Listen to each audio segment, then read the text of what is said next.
Hello students, welcome to Amines, and as we know that we completed textual portions in CERT in text unsolved questions as well as solved questions, and today we starts with a textual exercise step by step, and after the completion of this textual exercise we starts with a NCERT exemplar. So here what they given, so write the IUPAC name of the following compounds and classify them into primary, secondary and tertiary. So first compound is given like that, CH3 twice CHNH2, CH3 twice CHNH2. But the name here which is given is it's a wrong in nature, right? So the name of this compound is not 1-methyl ethanamide, but it's propane 2-amine. So there are some mistakes in this, so we rectify this mistake, okay? And sorry, it's a primary in nature because NH2 is present. Number two compound is look that number 2 is CH3CH2, 3 carbons, so it's propane 1-amine and it's a primary in nature. Third one compound is CH3NH CH3 twice, so it's called as an N-methyl propane 2-amine, N-methyl propane 2-amine, and it's a secondary in nature. Same way number 4 is CH3 thrice CNH2, so it's called as an 2-methyl propane 2-amine, okay? So it's a tertiary in nature, lots of mistakes that I have observed in this book, so please rectify all these mistakes. Number 5 is number 5 compound is C6H5NHCH3, so it's N-methyl benzenamine or benzenamine. Here some mistakes is benzenamine, BENZEN,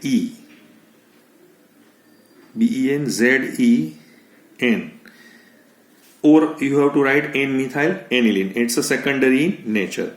Same way, next compound is CH3 twice CNH, so N-ethyl, okay, perfect. Then N-methyl, okay, this is ethanamine, it's a tertiary in nature. Last one is look, there's a metabromo, means 3-bromo, so 3-bromo benzenamine, BENZE, right, BENZE, or 3-bromo aniline, and it's a primary in nature. Now next is give the one chemical test to distinguish between the following pairs of the compound. यहाँ पे हमें क्या पूछा गया है कि 2 compound हमें यहाँ पे दिए गए हैं और we have to distinguish with the certain chemical test, or particularly we have to give the minimum one chemical test to distinguish this pair, okay? So first they give the methylamine and dimethylamine. You know that this methylamine is a primary in nature and dimethylamine is a secondary in nature. So we know that this can be distinguished by carbylamine test. Alright, so methylamine is a primary amine, we know that, and therefore it gives a carbylamine test when methylamine is heated with an alcoholic solution of KOH or in presence of chloroform. So it gives an offensive smell, right? Offensive smell of a methyl isocyanate. So in contrast, dimethylamine is a secondary amine, so hence they do not give this step. मैं यहाँ अपनी तरह से भी कुछ यहाँ पे जो बताया गया है वो तो ठीक ही है, लेकिन मैं अपना भी कुछ जोड़ रहा हूँ, तो आप एकदम इजी, आप शांति से कंसंट्रेशन से आप देखिए मैं क्या यहाँ पे दिखा रहा हूँ आपको. नंबर 2 यहाँ पे है, it's a secondary and tertiary amines. We know that the secondary and tertiary amines of this compound, so this can, क्योंकि मेरे पास secondary है और एक दूसरा tertiary है, so secondary and tertiary amines can be distinguished by allowing them to react with a Hinsberg reagent or benzene sulfonyl chloride. So secondary amines reacts with Hinsberg reagent to form a product that is insoluble in an alkali. For example, NN-diethylamine reacts with Hinsberg reagent to form an NN-diethyl benzene sulfonamide, which is insoluble in alkali, but tertiary amine however do not react with the Hinsberg reagent, right? लेकिन यहाँ पे एक और portions भी मैं यहाँ पे आपको दिखाना चाहता हूँ. मैंने आपको एक बार बोला था, मैंने अभी आपको समझाया भी था कि भाई आपके सिलेबस में अभी नहीं है, लेकिन जो एनटीए की एग्जाम ने हमें पूछा हुआ है वो है लिबरमैन नाइट्रोसो एमाइन टेस्ट था। लिबरमैन नाइट्रोसो एमाइन टेस्ट की वजह से हम समझ सकते हैं, because secondary amine gives this Liebermann nitroso amine test while tertiary amine does not. अभी क्या होगा, जैसे मेरे पास डाई इथाइल एमाइन यहाँ पे दिया हुआ है, समझ में आ रहा है, मैंने उसको नाइट्रस एसिड के साथ मैंने इसका रिएक्शन करवाया है, तो मुझे यहाँ पे मिलेगा CH3 CH2, this is twice, then यहाँ पे N और N डबल बॉन्ड O और वाटर निकल जाएगा। ये जो आप देख रहे हैं यहाँ पे वो है येलो कलर का मुझे ऑयली सॉल्यूशन मिलेगा, येलो कलर का ऑयली सॉल्यूशन मुझे यहाँ पे मिल रहा है।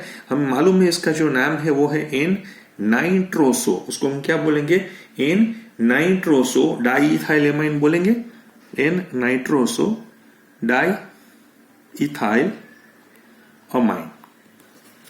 देखिए फिर से मैं आपको यहाँ पे दिखाना चाहता हूं कि जो लिबरमैन नाइट्रोसो एमाइन टेस्ट में ये यहाँ पे ये कुछ यहाँ पे दिखा रहा है। So secondary amine on treatment with HNO2 mostly हमने बोला था उस टाइम भी इन सिचुएशन ही करना पड़ेगा, क्योंकि action of dilute hydrochloric acid with NaNO2 gives a yellow coloured oily N nitroso amine. So यहाँ पे जो N नाइट्रोसो एमाइन, लेकिन टर्शियरी एमाइन के साथ तो ये प्रोसेस ही नहीं हो पा रहा है। मैंने एक दिन उसको ऐसा भी बोला था, लेकिन आपको देखना ये जो N नाइट्रोसो डाइइथाइल एमाइन है उसको मैं on warming with a crystal of phenol and concentrated H2SO4, so which is turns into green solution, and which when made alkaline with aqueous NaOH, so it's turned into deep blue and then red on dilution। इतना तो आपको जरूरत नहीं है, लेकिन ये भी अच्छा है और ये भी मैंने आपके लिए आपका जो इंफॉर्मेशन के लिए मैंने यहाँ पे आपको डाला हुआ है। तीसरा जो यहाँ पे हमें पूछा गया है वो है इथाइल एमाइन एंड एनिलीन। सो हमें मालूम है ethyl amine is a primary amine and aniline is a primary aromatic amine, right? But it can be distinguished with the azo dye test. So a dye is obtained when aromatic amines reacts with a nitrous acid, which can be made up with a NaNO2 plus dilute hydrochloric acid in situation process. When we perform this reaction at near about 273 to 278 Kelvin, followed by reactions with alkaline solution of 2-naphthol or phenol. So this dye is usually yellow or red or orange in color. So aliphatic amines gives a brick effervescence due to the nitrogen gas under the similar condition. तो यहाँ पे क्या होगा, ethyl amine में कोई ऐसी azo die नहीं मिलेगी, एनिलीन में मुझे यहाँ पे मिल सकती है, इथाइल एमाइन में नाइट्रोजन के एफरवेंसेस मुझे मिलेंगे, यहाँ पे मुझे डाइस का जो है कलर वो मुझे यहाँ पे दिखाई देगा। फिर मुझे फोर्थ पोजीशन पे यहाँ पे पूछा गया है, फोर्थ नंबर पे एनिलीन और बेंजाइल एमाइन के बारे में बात की है। हमें मालूम है एनिलीन एंड बेंजाइल एमाइन दोनों में aniline is a primary perfect aromatic amine, benzyl amine is a primary aryl alkyl amine है। तो अभी क्या होगा, जैसे मेरे पास ये जो पोर्शंस है तो वो तो NH2 में से OH निकल के नाइट्रोजन के एफरवेंसेस मुझे मिलेंगे, लेकिन एनिलीन में मुझे क्या मिलेगा, उसकी डाइज मुझे मिलेगी, right? So aniline and benzyl amine can be distinguished by their reactions with the help of nitrous acid, which is prepared in situation form a mineral acid and sodium nitrate. Benzyl amine reacts with nitrous acid to form an unstable diazonium salt, which turns into gives alcohol with the evolutions of nitrogen gas. और aniline के बारे में तो हमें सभी को पता ही है कि aniline में क्या होगा। So on the other hand, aniline reacts with HNO2 at low temperature to form a stable diazonium salt. So उसकी वजह से मुझे यहाँ पे बेंजीन डायज़ोनियम क्लोराइड मिल रहा है। पांचवा जो हमें यहाँ पे फिफ्थ क्वेश्चन यहाँ पे मुझे जो डिस्टिंग्विश में पूछा गया है वो है एनिलीन और एन मिथाइल एनिलीन। दोनों में फर्क यह है कि aniline is a primary aromatic amine and N methyl amine is a secondary aromatic amine. So both compounds are distinguishing using the carbyl amine test, because we know that the primary amines on hitting with chloroform in presence of alcoholic potassium hydroxide they form, right? तो यहाँ पे मुझे क्या मिलेगा, तो कि which is offensive smell मुझे यहाँ पे मिलेगी, जो फिनाइल आइसोसाइनेट्स की मुझे यहाँ पे मिल सकती है। Aniline given aromatic primary amines gives positive carbyl amine, but N methyl aniline is being a secondary amine, they does not perform this type of the test. Fine. Next मुझे यहाँ पे पूछा गया है कि अकाउंट फॉर द फॉलोइंग। तो मुझे यहाँ पे दिखाया गया है कि power of KB of aniline is more than that of methyl amine, यानी एनिलीन का जो पावर ऑफ केबी है वो मिथाइल एमाइन से ज्यादा है। इसका मतलब जिसका पावर ऑफ केबी ज्यादा होता है वो वीक बेस होता है कंपेयर टू, राइट? तो यहाँ पे हम कुछ इस तरह से भी दिखा सकेंगे। देखिए आप यहाँ पे आपको दिखाया गया है। मैं आपको अपनी तरह से भी कुछ समझाना चाहता था, उस एंड पे समझाया था कि aniline the lone pair of electrons on the nitrogen atoms is delocalized over the benzene ring. So as a result क्या होगा, electron density of the nitrogen is decreasing, but in contrast in methylamine, so only positive inductive of methyl increase the electron density on the nitrogen atom. Therefore aniline is a weaker base compared to the methylamine, hence its power of Kb value is higher than that of the methylamine. तो ये कुछ यहाँ पे भी drafting किया हुआ है, लेकिन मैं भी अपना भी कुछ यहाँ पे अपना जो है वो मैं यहाँ पे दिखा रहा हूँ। दूसरा यहाँ पे पूछा गया है कि ethylamine is soluble in water whereas aniline is not. Ethylamine है वो सॉल्युबल हो रहा है लेकिन एनिलीन नहीं हो रहा है। तो हमें मालूम है कि ethylamine dissolve in water due to the intermolecular hydrogen bonding. यहाँ पे कुछ इंटरमोलिकुलर हाइड्रोजन बॉन्डिंग दिखाए हुए हैं, आपको समझ में आ रहा है। देखिए यहाँ पे N है वो डेल्टा माइनस है और H है वो डेल्टा प्लस है, same H plus delta plus है, N डेल्टा माइनस है, डेल्टा प्लस है, दिस इज डेल्टा माइनस है। तो उसकी वजह से हम देखेंगे तो ethylamine dissolve in water due to intermolecular hydrogen bonding, but in aniline due to large hydrophobic part यहाँ पे मुझे मिला है, राइट। सो हाइड्रोफोबिक पार्ट होने की वजह से, क्योंकि हाइड्रोकार्बन तो हाइड्रोफोबिक ही होते हैं, right. So extent of hydrogen bonding is decreasing considerably and hence aniline is insoluble in water. Next मुझे यहाँ पे दिखाया गया है कि methylamine in water reacts with ferric chloride to precipitate hydrated ferric oxide. देखिए मिथाइलेमाइन है being a more basic than water, methylamine है वो पानी से तो ज्यादा बेसिक ही है, so they accepts a proton from water and liberating hydroxide ion, right? And this hydroxide ion combines with Fe+3 ions present in water to form a brown precipitate of ferric hydroxide or hydrated ferric hydroxide. तो आप देखिए यहाँ पे brown colour के जो मुझे यहाँ पे प्रेसिपिटेट मुझे मिल रहे हैं, तो उसकी वजह से मुझे हाइड्रेटेड फेरिक ऑक्साइड जो यहाँ पे आप दिख रहे हैं Fe2O3 into Fe2O3 into 3H2O, या हम कुछ इसको हम इस तरह से भी लिख सकते हैं ना, 2FeOH थ्राइस, 2FeOH थ्राइस। ये जो मुझे यहाँ पे मिल रहा है वो है ब्राउन जो प्रेसिपिटेस है वो मुझे यहाँ पे मिल रहे हैं। समझ में आ रहा है।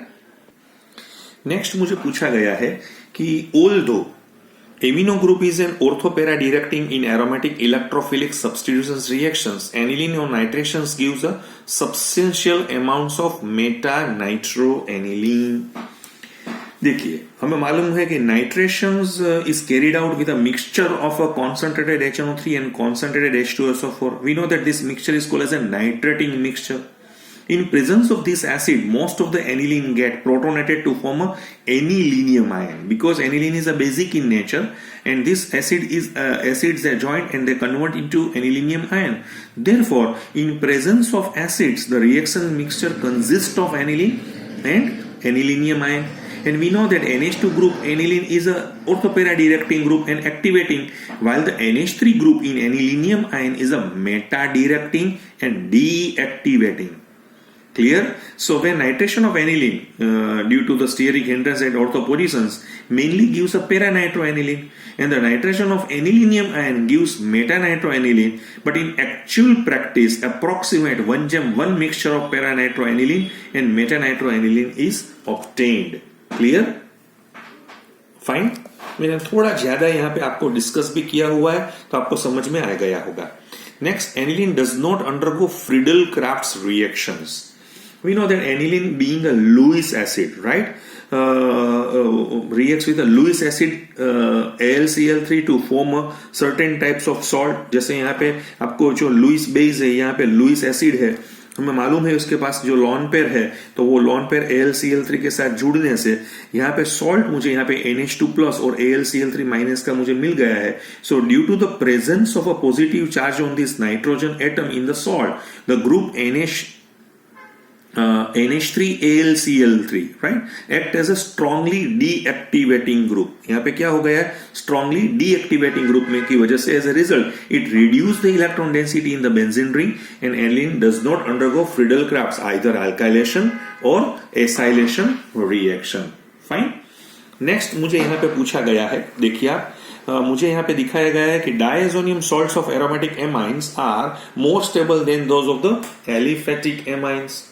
तो हमें मालूम है कि द डायजोनियम सॉल्ट्स जो भी होते हैं right of aromatic amines are more stable due to the dispersal of the positive charge on the benzene ring. देखिए यहाँ पे पूरा डिस्पर्स हो गया है, पॉजिटिव चार्ज बेंजीन रिंग पे यहाँ पे चला गया है। तो इसी वजह से आप यहाँ पे भी देख सकेंगे कि कौन सा रेजोनेटिंग स्ट्रक्चर्स होता है राइट। तो इसकी वजह से क्या होगा कि diazonium salts of aromatic amines are more stable than those of the aliphatic amine. Aliphatic amine में तो वो नाइट्रोजन के साथ ही वो इवोल्व हो जाता है। So this resonance accounts for the stability of the diazonium ion.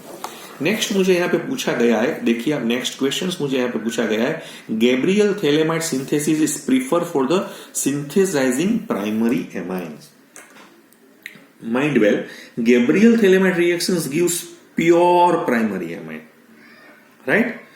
Without any contamination of secondary and tertiary amine. Therefore, it's preferred for synthesizing primary amine.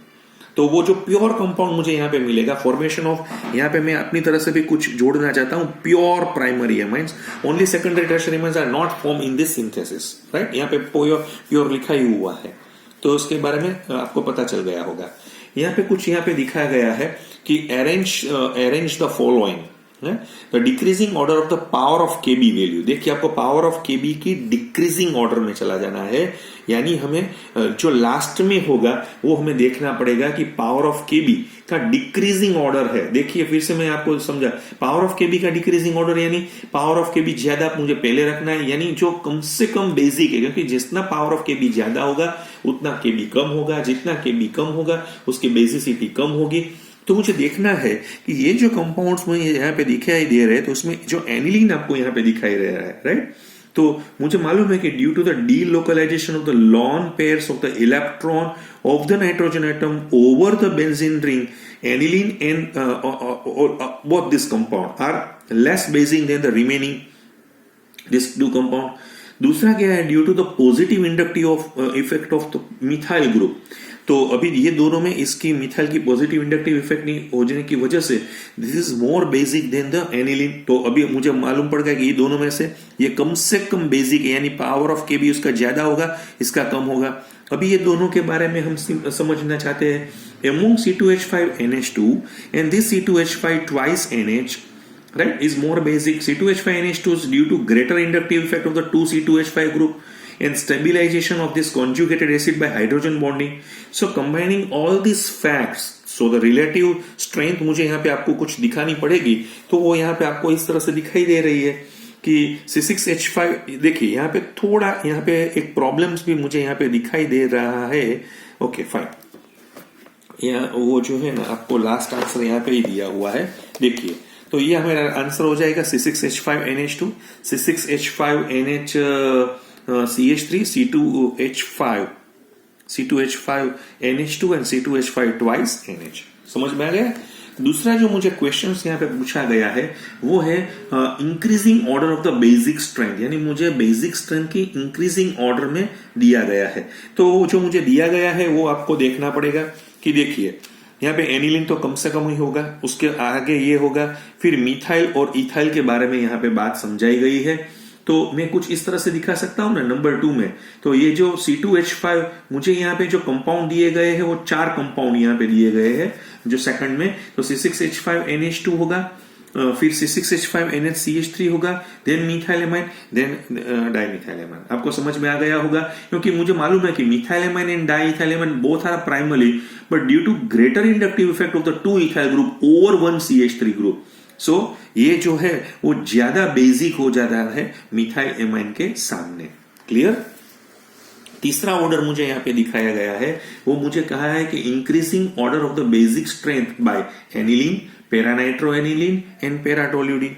तो हमें मालूम है कि in the case of aniline और nitro is the electron withdrawing group and this methyl is due to hyperconjugation, it's a electron donating group. तो जहां पे electron donating group आते हैं तो वो बेसिसिटी बढ़ाते हैं, ये कम कर देते हैं। और मुझे पूछा गया है इंक्रीजिंग, तो पहले पैरानाइट्रो एनिलीन, उसके बाद एनिलीन, और फिर मुझे पैराटोल्यूडीन में मुझे चला जाना पड़ेगा। तो ये तो बिल्कुल इजी था, इसमें कोई दिक्कत ही नहीं है। नेक्स्ट मुझे पूछा गया है, नेक्स्ट में मुझे यहाँ पे दिया गया है C6H5NH2, C6H5NHCl3 और C6H5CH2NH2 मुझे दिया गया है। देखिए यहाँ पे मुझे जो पोर्शंस दिया गया है, तो C6H5NH2 में क्या होगा, में नाइट्रोजन, और C6H5NHCl3 में nitrogen is directly attached to the benzene ring. तो एज ए रिजल्ट वो क्या होगा, जो लॉन पेयर है, lone pair, right? So lone pair of the electrons on the nitrogen atom is delocalized over the benzene ring. Therefore, both aniline as well as N-methyl aniline are weaker base as compared to the benzyl amine. And we know that further, due to the positive inductive of methyl group, C6H5NHCl3 is stronger base than aniline. तो कुछ मुझे यहाँ पे order इस तरह से मिलेगा, aniline है, C6H5NHCl3 है, और C6H5 यहाँ पे कुछ CH2NH2 लिखना पड़ेगा। क्लियर? नेक्स्ट मुझे फोर्थ पोर्शंस में यहाँ पे जो दिखाया गया है वो मैं आपको दिखाना चाहता हूं। फोर्थ पोर्शंस में मुझे यहाँ पे दिखाया गया है, वो मुझे क्या किया है, देखिए उसने दिखाया हुआ है कि decreasing order of the basic strength in gas phase. देखिए माइंड वेल, गैस फेज में मुझे यहाँ पे चला जाना है, एक्वियस फेज नहीं है। सिंपली मैं आपको दिखाना चाहता हूं, गैस फेज में क्या होता है कि solvent effect, stabilization of the conjugated acid due to hydrogen bonding are absent, वो तो होती ही नहीं है। सो गैस फेज में तो सिर्फ एक ही इंडक्टिव इफेक्ट ही वर्क करेगी। तो हमें मालूम है टर्शरी की इंडक्टिव ज्यादा होती है, किससे, सेकेंडरी से प्राइमरी, और एमोनिया, यही ऑर्डर होता है। फिर मुझे यहाँ पे पूछा गया है कि increasing order of the boiling point, यहाँ पे मुझे बॉइलिंग पॉइंट के बारे में बात की थी और 3 कंपाउंड मुझे बताए गए हैं। तो मुझे मालूम है कि अल्कोहल होता है, ऑक्सीजन की जो इलेक्ट्रोनेगेटिविटी है which is higher than that of the nitrogen, so alcohol form a stronger hydrogen bond than amines. दूसरे शब्दों में हम बताएं, the boiling points of alcohols are higher than those of the amines of the comparable molecular masses.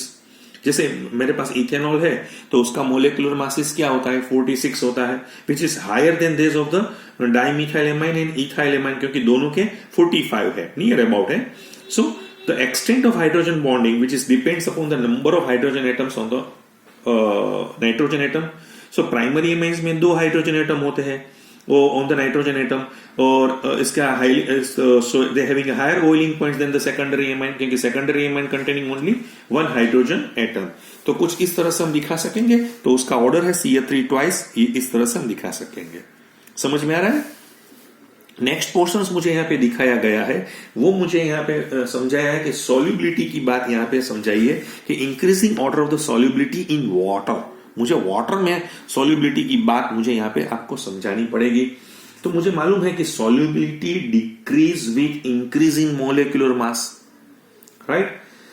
तो due to the increase in the size of hydrophobic hydrocarbon part which decrease in the number of hydrogen bonds on the nitrogen atom which undergo hydrogen bonding.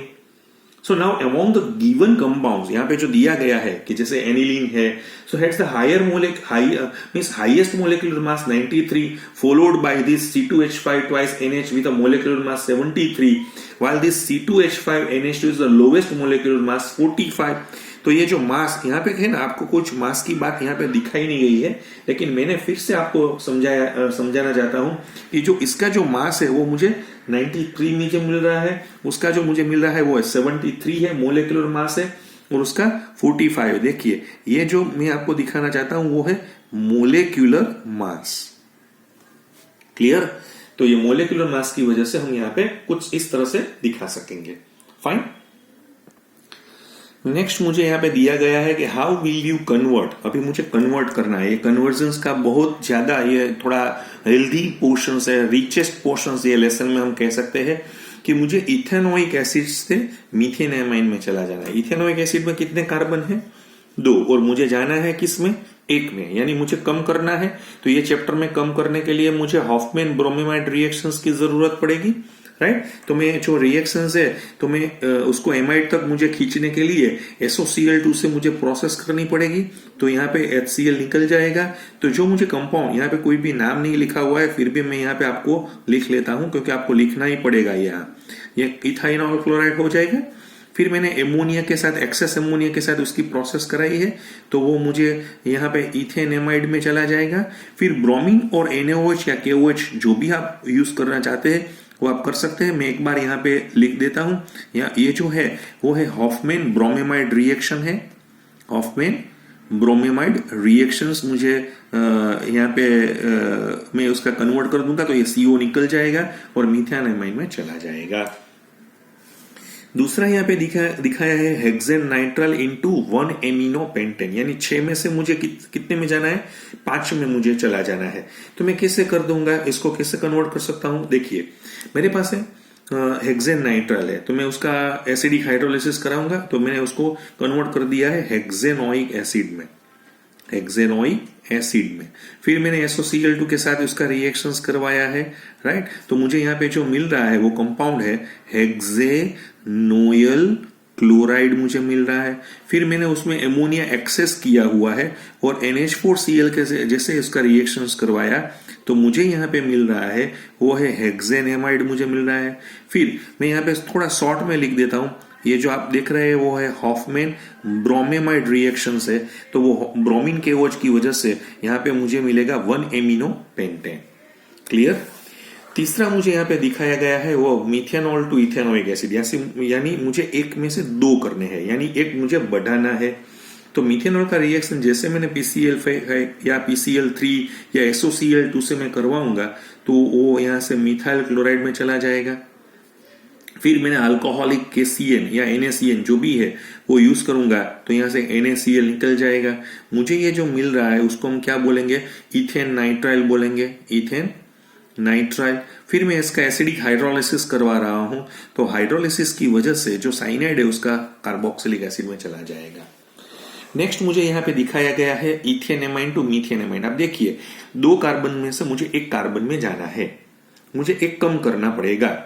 तो मुझे क्या करना पड़ेगा कि इथाइलेमाइन है उसका मैंने NaNO2 और HCl के साथ जैसे मैंने रिएक्शंस करवाया है तो वो पहले अनस्टेबल कंपाउंड में चले जाएंगे। फिर अनस्टेबल कंपाउंड में से मैंने यहाँ पे इथेनॉल बनाया हुआ है, फिर उसका ऑक्सीडेशन किया हुआ है तो वो चला गया है इथेनोइक एसिड में। फिर एक्सेस किया हुआ है तो वो मुझे इथेनेमाइड में चला गया है। फिर मैंने वो हॉफमैन ब्रोमेमाइड रिएक्शंस करवाया है तो वो 1 कम होने की वजह से वो मिथाइल एमाइड में चला गया है। इसी वजह से हम देखेंगे तो ethanoic acid to propanoic acid, यानी मुझे 2 में से 3 करना है, 1 बढ़ाना है। तो मैंने इथेनो एसिडिक एसिड का रिएक्शंस यानी ये जो रिडक्शंस रिएक्शंस करवाया है तो मुझे पता है वो इथेनॉल में चला जाएगा। फिर PCl5 के साथ जैसे मैंने रिएक्शंस करवाया है तो वो चला जाएगा इथाइल क्लोराइड में। और ये इथेनॉल क्लोराइड की मैंने जैसे न्यूक्लियोफिलिक सब्स्टिट्यूशन रिएक्शंस NaCN या KCN के साथ मैंने जैसे करवाई तो मुझे यहाँ पे प्रोपेन नाइट्राइल मिलेगा, प्रोपेन नाइट्राइल।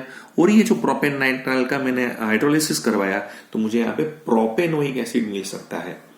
उसी तरह से मैंने मीथेनेमाइन इनटू इथेनेमाइन मुझे करना है तो मुझे मालूम है कि मिथाइल एमाइन 2 मुझे इसमें, ये आपको दिखाने भी जरूरत नहीं, आप डायरेक्ट भी चले जा सकते हैं। तो यहाँ पे मुझे मिल रहा है मिथेनॉल, राइट। सो मिथेनॉल का PCl5 का जैसे मैंने रिएक्शंस करवा POCl3 निकल गया है और मुझे यहाँ पे मिथाइल क्लोराइड है वो मिल रहा है।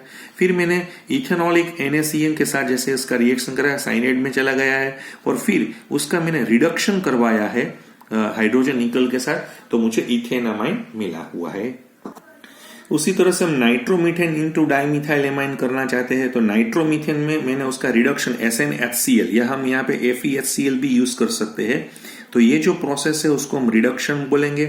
तो वो रिडक्शंस में फर्स्ट मुझे जो कंपाउंड मिल रहा है उसको हम क्या बोलेंगे, मिथाइल एमाइन। फिर उसका कार्बाइल एमाइन टेस्ट मैंने किया हुआ है तो ये जो मुझे मिल रहा है वो उसको हम बोलेंगे मिथाइल आइसोसाइनेट। और जब भी हम सेकेंडरी मींस आइसोसाइनेट का रिडक्शंस करवा रहे हैं तो वो सेकेंडरी डाइमिथाइल एमाइन में चला जाएगा। तो ये भी रिडक्शंस है। तो नेक्स्ट मुझे यहाँ पे दिया गया है propanoic acid into ethanoic acid, यानी 3 में से 2 में मुझे जाना है। तो 3 में से 2 में मैं कैसे चला जाऊंगा, तो कि मुझे 1 2 3 दिए हुए प्रोपेनोइक एसिड, मैंने एमोनिया एक्सेस के साथ उसका जैसे मैंने रिएक्शंस करवाया तो मुझे प्रोपेनेमाइड में चला गया। फिर मैंने उसका हॉफमैन ब्रोमेमाइड रिएक्शंस करवाया तो 1 कट हो गया तो वो अभी इथाइल एमाइन में चला गया है। Now ethyl amine reacts with NaNO2 HCl तो वो इथेनॉल में चला जाएगा। और ये जो इथेनॉल का मैंने ऑक्सीडेशन करवाया है तो वो इथेनोइक एसिड में। ये जो पूरा कन्वर्जन्स का आपको पोर्शंस यहाँ पे दिखाया हुआ है वो इतना बढ़िया है कि सभी चैप्टर्स की जो कंडीशंस है वो यहाँ पे हमें दिखाई गई है।